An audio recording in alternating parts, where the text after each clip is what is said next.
I'm Jang, in charge of global business at JONGDAL. We're providing an O2O platform bujamarket to source, search, and purchase fabric and materials for clothing. 40,000 fashion designers all over the world struggle for a new design and new detail every single day, producing 5 to 6 collections per year. They have to choose all different fabrics and materials like yarns, buttons, zippers, and so on. Dongdaemun Market, a fashion mecca of South Korea, looks like this. There are 25,000 stores. Yes, 25,000. And also, there are 2 million fabrics, 240 different types of materials, and 200,000 market people. Unfortunately, it's completely offline centered with price fails, no stock information, and often order refusal. The markets in Paris, LA, Cambodia, they all look the same. You go to the market, you wander around the market, you negotiate, and after all that, your order still might get rejected. It's painful, especially for a small to medium-sized fashion brand. Korean fabric market is $20 billion scale, and the global market is $700 billion scale. It's even bigger when you add the material market to this. Fashion industry is huge and modern, but the sourcing process hasn't been changed for years in all countries. What's worse, the main supplier countries were shut down due to COVID-19. This directly struck the market. Then why is this huge market still offline? First, suppliers are all over the countries. Second, customers want to see and touch the materials physically. There was no place to search or purchase the materials easily. It's our first step to digitalize the fashion cluster bujamarket. It's been served since January 2020. At bujamarket, you can search the items you want with just a picture. Without having to type the name of the items, you can simply take a photo and search for it easily.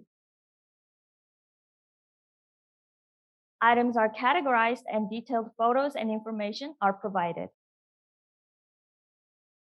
When you want to actually see and touch the items, you can order a free sample box. Of course, customized order is also available. Thanks to this, our reorder rate is more than 80%. Our backend system is also automated, so we can manage the orders and system easily and quickly. There are 1.5 million items in our database so far. By using our own automatic database registration technology, this labor-intensive process got much easier and faster.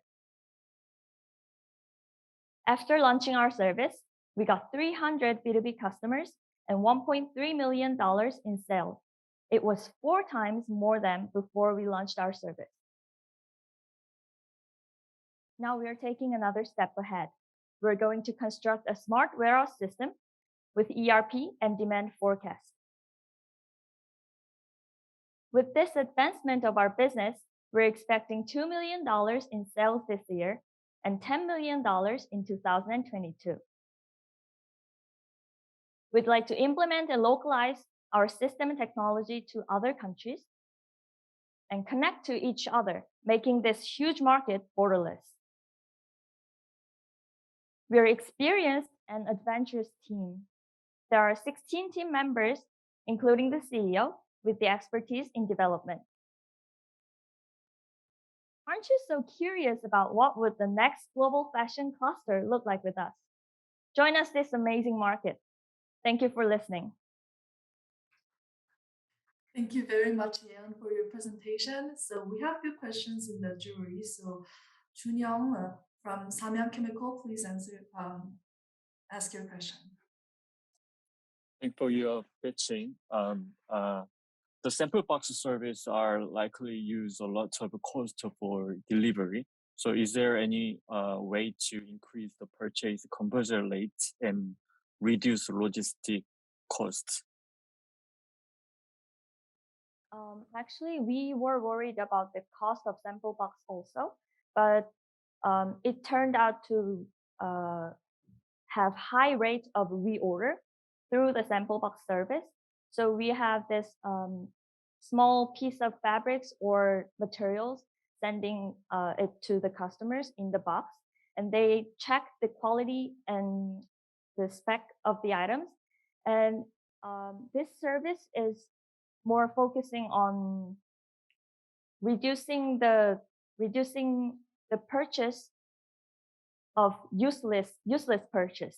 So customers basically decide the items to order through the sample box very they consider very important this sample box service. So they choose the items very they consider seriously about these items. So it's and they reorder. So the cost doesn't really take a big part of this service. Okay, thank you. So let us hear from Jimin. Okay. Can you hear me very well? Right. I first of all appreciate for the wonderful pitch. I was hoping to ask the following, which is, I see that your business is primarily concerned with supply chain management and the pain point from that. And I also understand, quite intuitively, I should think, that those who cannot benefit from economies of scale would be your first group of clients, as it were, experiencing the greatest degree of SCM pain point, as it were. So what measures are you taking, if I may ask, to reach out to them effectively and increase your revenue basis? That would be all. Okay, we are on-demand order method. So we run this service without a stock risk.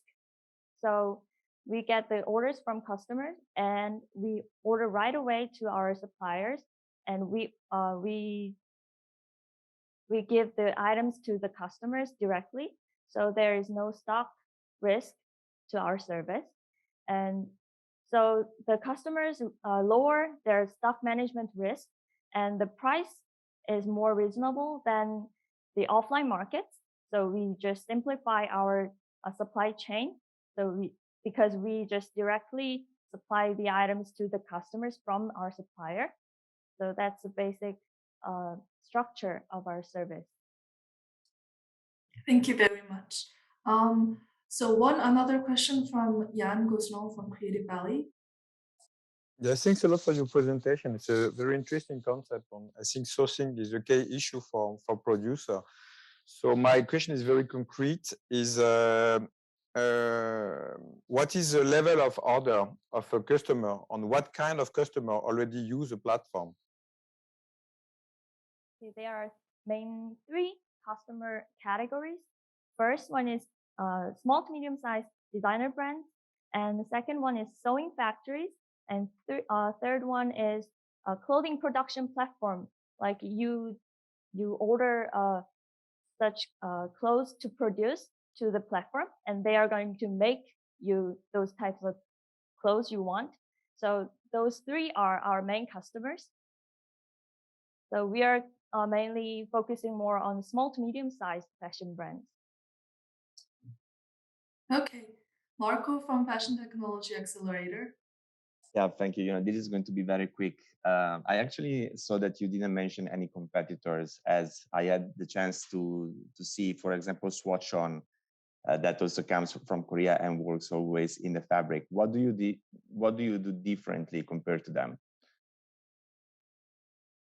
I'm sorry, there was some kind of audio problem, I guess. I couldn't hear you very well. So who are your competitors and what is your competitive advantages? Yeah. Oh, Where's Swatch On, specifically? There is similar service enterprise in Korea, but they had to bring the database from other companies because they didn't have really much of technology to shortly database those kind of items. So we developed the AI image search engine. So we automated the database registration process through so you can take a photo of the item, and this AI image engine would extract the characteristics of the item. So you don't have to type all detailed information of the item, because this AI engine would enter this information for you. So it's very less labor intensive and less time consuming. So it's very cost effective. Okay, so let's get last question from Jalil from Agroecology Capital. Thank you. A really quick one. Are you talking, you mentioned sales, 1 million sales. Are you referring, just to be sure from my end, are we talking about sales or GMV? This is the first one. And the second one is, we're talking about the customer side. I'm talking about supplier side now. You mentioned that it's a really fragmented market.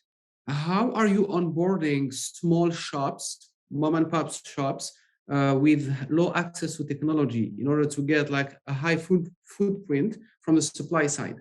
Thank you. Okay. First, our sales is the total amount of the money we got from the orders. So it's not just a margin. It's not just a margin. So the million is GMV. Is GMV. Yes, the gross merchandise value. So we're not talking about revenue for the company. The $1 million is the amount of cash that transits within your platform in terms of transaction, right? Oh yes, it's total cash and through the platform. It's both together, $1.3 million. Yes. And what's your cut on that amount? What's your percentage on that amount for you? Could you repeat? What's the percentage you take for your company as a revenue out of this million? 20%, 25%, 30%? Its average is 30%, and Okay. It's average 30%. Okay, And the so supplier question you mentioned, the second question, could you repeat again? I think we have to. Yes.